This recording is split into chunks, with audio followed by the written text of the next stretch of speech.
Et on commence cette liste de mes jeux préférés de ce début d'année 2024 avec l'exceptionnel Balatro. Développé par une seule et même personne, le jeu propose un savant mélange de poker, deck building et roguelite. Récupérer des jokers pour booster son score, améliorer ses cartes, le niveau d'une main, créer une économie pour acheter plus de boosters dans la boutique. Les possibilités offertes sont gargantuesques et chaque partie jouée est différente de la précédente. Je ne compte plus les soirées où je me suis dit qu'il était temps d'aller dormir pour finalement me retrouver à monter une stratégie autour de la canne flush 3 heures après. Et si vous voulez mon avis, quand un jeu devient aussi addictif pour vous, c'est le signe que c'est un grand jeu. Alors que vous soyez théoricraftien dans l'âme, amateur de jeux de cartes ou juste curieux, sautez le pas. Enfin, sauf si vous tenez à votre sommeil. Like foil, holographic, polychrome, and the elusive.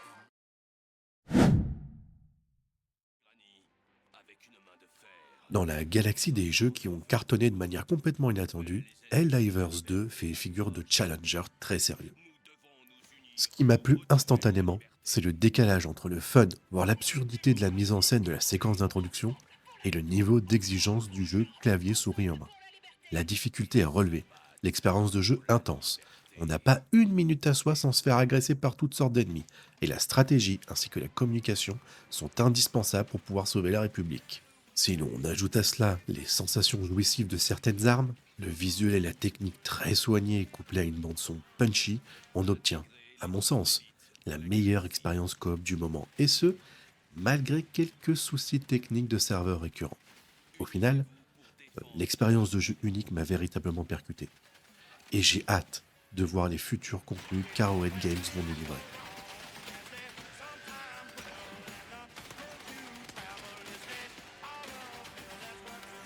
Propager la paix avec des armes dévastatrices.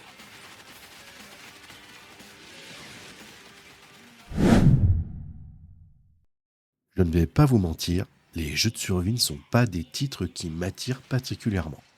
Pourtant, après être tombé par hasard sur une vidéo d'Exerf présentant The Planet Crafter, je me suis laissé tenter par l'aventure. Si à la vue des images vous vous dites que cela ressemble fortement à un mélange entre Subnautica et le film Seul sur Mars de Ridley Scott, vous ne serez pas très loin de la vérité. Une fois les pieds posés sur cette planète inconnue que l'on va devoir terraformer pour la rendre habitable, il est temps de se mettre au boulot.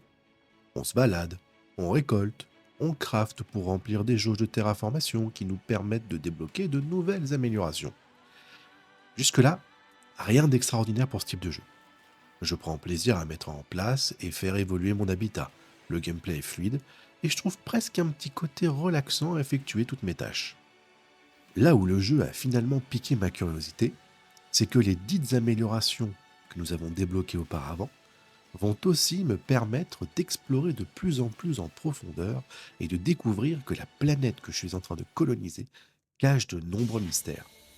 Le lore proposé qui paraissait alors anecdotique s'épaissit au fur et à mesure que l'on progresse dans l'aventure et a suffisamment titillé ma curiosité pour me scotcher au siège. The Planet Crafter est donc une belle surprise de ce début d'année et Cocorico, c'est français.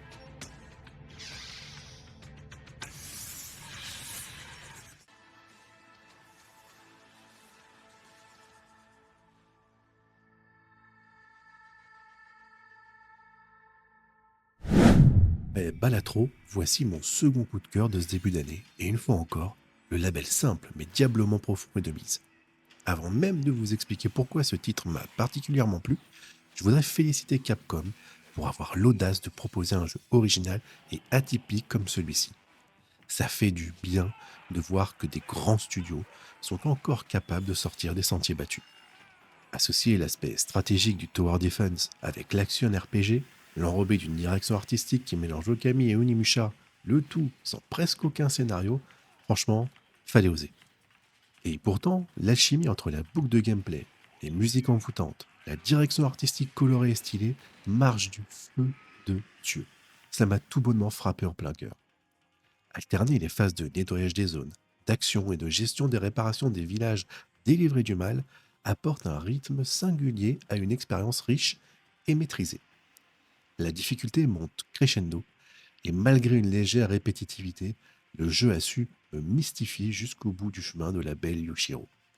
Merci Capcom de montrer à cette industrie que le jeu vidéo en a encore sous le pied. C'était l'un des jeux que j'attendais le plus cette année. Et malgré quelques soucis techniques, notamment sur la version PC à son lancement, il ne m'a pas déçu. Capcom n'a clairement pas froid aux yeux en ce début d'année et n'hésite pas à prendre des risques avec des licences clivantes.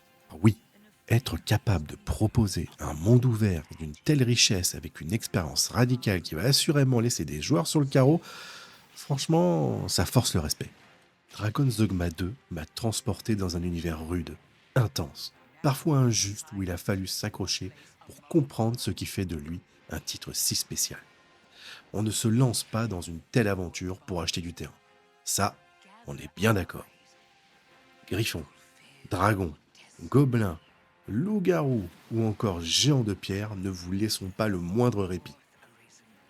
Après plus de 40 heures de jeu, je n'ai pu que gratter la surface du contenu pléthorique que propose le jeu.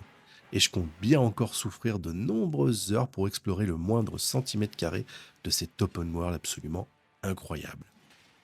Véritable pied de nez à l'industrie du jeu vidéo en s'affranchissant de toutes les règles conformistes de ce média, Capcom réussit une nouvelle fois à m'épater. Bravo.